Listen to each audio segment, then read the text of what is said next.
اعوذ باللہ من الشیطان الرجیم بسم اللہ الرحمن الرحیم۔ جب بھی ہم دین اسلام کی بات کرتے ہیں تو امت کے تمام علماء، قرآن و سنت کے جاننے والے اس بات پر متفق ہیں کہ 4 بڑے دائرے ہیں جن کے حوالے سے دین اسلام ہماری رہنمائی کرتا ہے۔ سب سے پہلا دائرہ ایمانیات کا ہے، یعنی وہ چیزیں جن پر ایمان لانا اور جن کے بارے میں یقین کرنا اللہ کی طرف سے ہم پر لازم کیا گیا ہے، اور یہ پہلی بنیاد ہے دین اسلام کی، جس میں اللہ پر ایمان اور اللہ پر ایمان لانے کے بعد جو دوسری ایمان کی سب سے بڑی حیثیت اور کیفیت ہے وہ اس کے رسولوں پر ایمان ہے،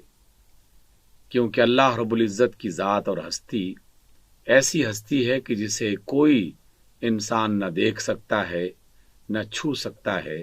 نہ اس سے براہ راست بات کر سکتا ہے، نہ اس کی بات کو براہ راست سن سکتا ہے۔ تو اللہ اور اس کے بندے کے درمیان ایک وسیلہ اللہ رب العزت نے خود ہی ترتیب دیا، جس وسیلے کا پہلا حصہ جناب جبریل امین ہے۔ اللہ نے اپنے فرشتوں میں سے جبریل امین، جنہیں روح الامین بھی کہا جاتا ہے، ایک بلند مقام اور عظیم مرتبہ عطا کیا، اور ان کی ذمہ داری یہ ٹھہری کہ ہر دور میں آنے والے نبی اور رسول کو وہ اللہ کا پیغام پہنچاتے تھے، اور زمین پر چلنے پھرنے والا وہ انسان جسے اللہ نے اپنی مرضی سے منتخب کیا ہوتا ہے، جسے کبھی نبی کہا جاتا ہے اور کبھی رسول، تو جبریل امین اس نبی یا رسول تک اللہ کا پیغام پہنچاتے، اور وہ نبی اور رسول اللہ کے پیغام کو پھر اللہ کے بندوں تک پہنچانے کا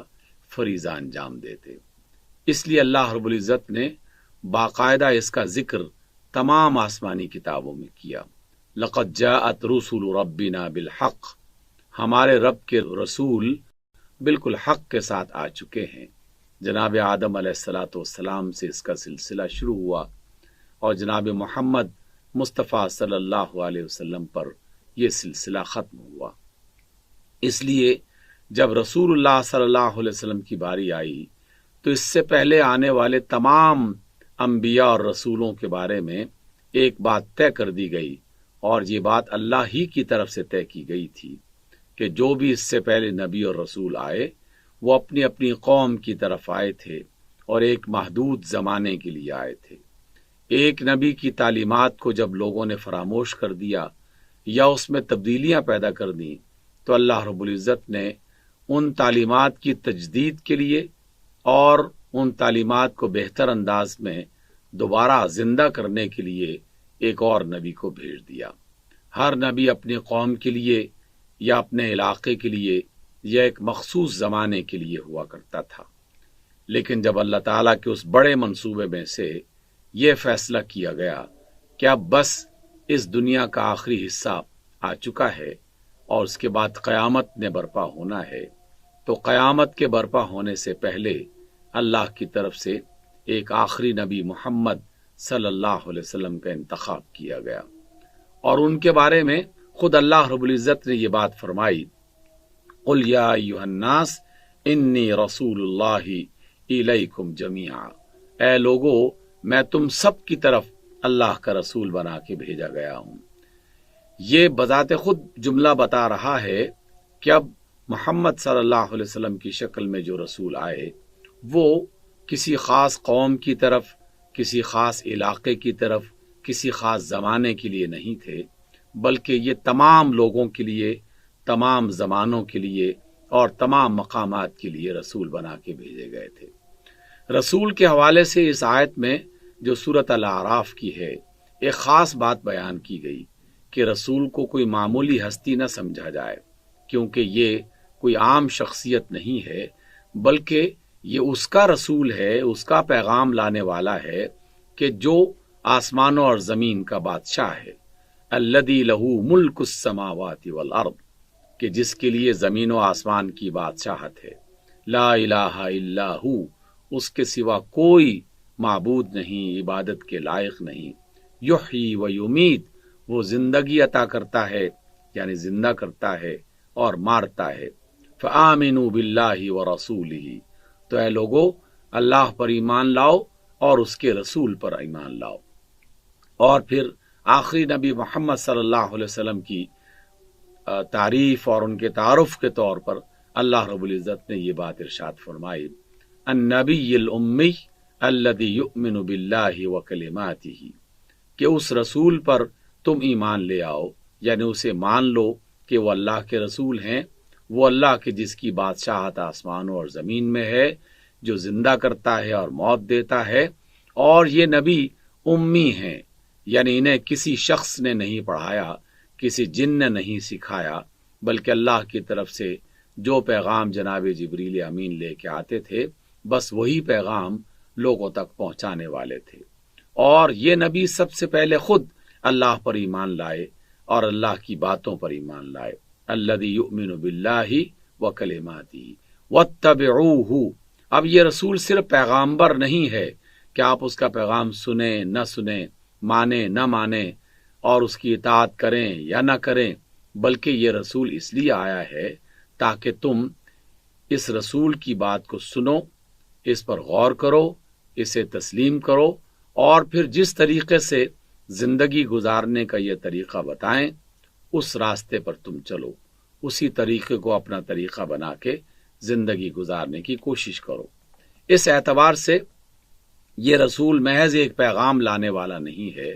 بلکہ لوگوں کے لیے ایک بہترین نمونہ بنا کے بھیجا گیا ہے۔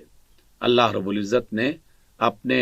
نبی کے تعارف میں یہ بات بھی ارشاد فرمائی، یا ایھا النبی انا ارسلناک شاہدا ومبشرا ونذیرا، کہ نبی ہم نے آپ کو اس لیے بھیجا ہے تاکہ آپ گواہ بنیں، اللہ کی بات کی گواہی دیں، اللہ کی تعلیمات کی گواہی دیں، اور لوگوں کو خوشخبری سنانے والا بنا کے ہم نے بھیجا ہے۔ انہیں بتائیں کہ جو لوگ اچھے راستے پر چلیں گے اور اچھے کردار کے مالک ہوں گے ان کے لیے اللہ تعالیٰ کی طرف سے انعامات ہیں، جنتیں ہیں، اللہ کی رضا ہے اور نعمتیں ہیں۔ اور جو لوگ نہ مانیں انہیں خبردار کریں، انہیں آنے والے عذاب سے ڈرائیں، قیامت کے بعد کے حساب کتاب سے انہیں خبردار کریں۔ اس لیے مبشرن یعنی خوشخبری دینے والا، نذیرن یعنی خبردار کرنے والا بنا کے اے نبی ہم نے آپ کو بھیجا ہے۔ وداعیا الی اللہ، اور آپ کی یہ ذمہ داری بنتی ہے کہ آپ لوگوں کو اللہ کی طرف بلائیں، باذنہ، اس کے حکم سے، اس کی اجازت سے، اس کے امر سے۔ وسراجا منیرا، اور اے نبی ہم نے آپ کو ایک بڑا روشن چراغ بنایا ہے۔ روشن چراغ سورج کو کہا جائے گا سراج۔ عربی زبان میں چراغ کے لیے ایک لفظ استعمال کیا جاتا ہے مصباح، جو کہ عام چھوٹے موٹے چراغوں کے لیے استعمال کیا جا سکتا ہے، لیکن جب کوئی بہت زیادہ روشنی دینے والی چیز آ جائے تو اس کے لیے سراج کا لفظ استعمال کیا جاتا ہے۔ اس لیے ستاروں کے لیے اللہ تعالیٰ نے مصابیح کا لفظ استعمال کیا اور سورج کے لیے سراج کا لفظ استعمال کیا، اور جب سورج نکلتا ہے تو پھر تمام دیے خود بخود ماند پڑ جاتے ہیں، ان کی کوئی حیثیت باقی نہیں رہتی۔ تو جب محمد صلی اللہ علیہ وسلم کی صورت میں ایک سورج، ایک آفتاب نمودار ہوا اور طلوع ہوا تو ان کی روشنی کی موجودگی میں کسی اور روشنی کی اور کسی اور رہنمائی کی ضرورت نہیں ہے۔ اس لیے اللہ تعالیٰ نے اپنے نبی کے بارے میں یہ بات ارشاد فرمائی کہ وہ سراج منیر ہیں۔ جب وہ سراج منیر ہیں تو پھر اہل ایمان کو ایک اور بات بھی ساتھ ہی سمجھا دی کہ یہ صرف اللہ کے رسول نہیں ہیں، اور صرف ایسا نہیں ہے کہ پیغام دے دیا اور آپ مانیں یا نہ مانیں کچھ فرق نہیں پڑتا، یا پھر ویسے ہی مان تو لیں کہ ہاں ہم آپ کو اللہ کا رسول مانتے ہیں، لیکن ان کی اطاعت نہ کریں، ان کے راستے پر نہ چلیں اور ان کے فیصلوں کو تسلیم نہ کریں، تو یہ بات اللہ تعالیٰ کو قبول نہیں ہے۔ اس لیے اللہ رب العزت نے پھر سورۃ النساء میں اس کو واضح طور پر بیان فرمایا، فلا وربک لا یؤمنون، قسم ہے تیرے رب کی اے نبی کہ یہ لوگ ایمان نہیں لا سکتے اس وقت تک